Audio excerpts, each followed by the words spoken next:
Hi, this is Randy Altman with Post Perspective. We're here with Jeremy Smith, who is the CTO of Jellyfish Pictures. Jeremy, thank you for joining us today. Cool. Thanks for having me, Randy. Why don't we start off by you talking about what Jellyfish Pictures is, what you guys do? Yeah, sure. I mean, Jellyfish Pictures, we're a company that creates visual effects and animated content for a range of clients.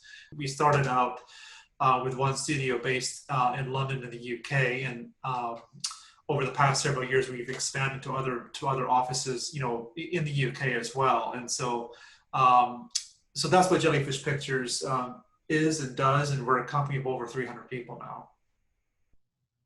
Now, you guys a while ago started working sort of virtually, correct? Before the whole shutdown, you guys were set up to work remotely. Can you talk about how that affected you guys at all during the pandemic? Yeah, no, of course. So basically, we've been kind of working in this with that ethos for several years now, and the pandemic has just basically acted as a massive catalyst for this. It started originally when we wanted to expand offices in London. And much like New York, the property, basically finding the right space within London can be quite difficult, to have like one massive building just to kind of house everyone. So we kind of had to basically take the team and kind of like split them up over different physical properties. And that was really kind of like the starting of why we wanted to kind of work virtually. So we kind of really want to keep kind of one solid IT infrastructure, and then basically just kind of have those people tap into that resource when needed. And this process really for us started about 4 or 5 years ago, and it's just kind of like grown and grown and grown to where we are today.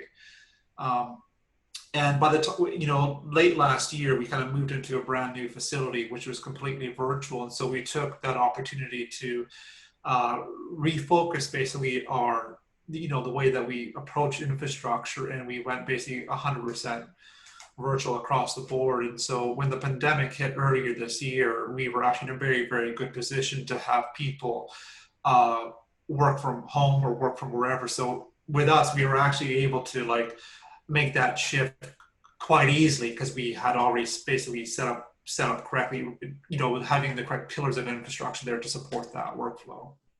Can you talk a little bit about the technology that allows you to work that way?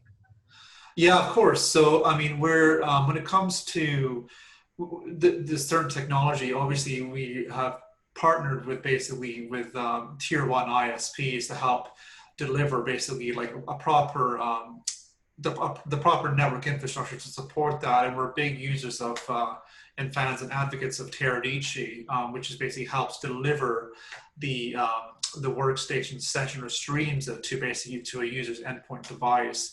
So, and on top of that, we have resources in our own data center, and on top of that, we're using the public cloud, and we use Microsoft Azure to help deliver those resources to the people that need to use them.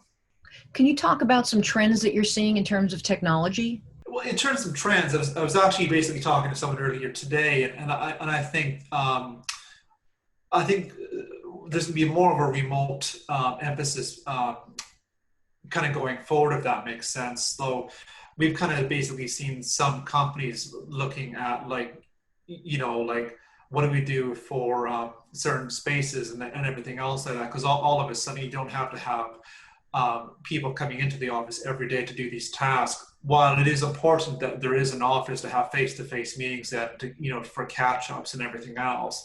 So we're also seeing that is being a trend in several industries.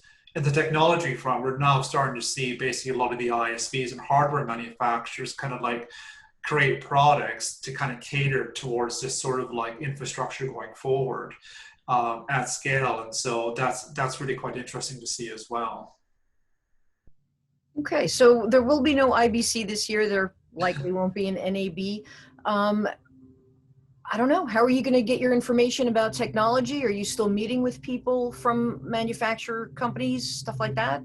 Yeah, if I'm really honest, I've been basically doing a lot of Teams, a lot of Zoom calls over the past several weeks. We were involved in SIGGRAPH, and we had a Zoom session there. Over 250 people showed up. So it's surprising basically how it's surprising to see basically how trade shows, and the industry has reacted in general, generally, and is kind of showing that a lot of stuff can be done remotely. So it's quite exciting to see, and it's good to see that people have adapted quickly to the pandemic and everything else. Obviously, I mean, it will be good to see people face to face again. But at the point, I'm not entirely sure when we're going to be hopping on a plane next, if you know what I mean. So one day at a time. Absolutely. Jeremy, thank you so much for taking the time and chatting with us, and maybe we'll see you again sometime soon. My pleasure. Thank you again.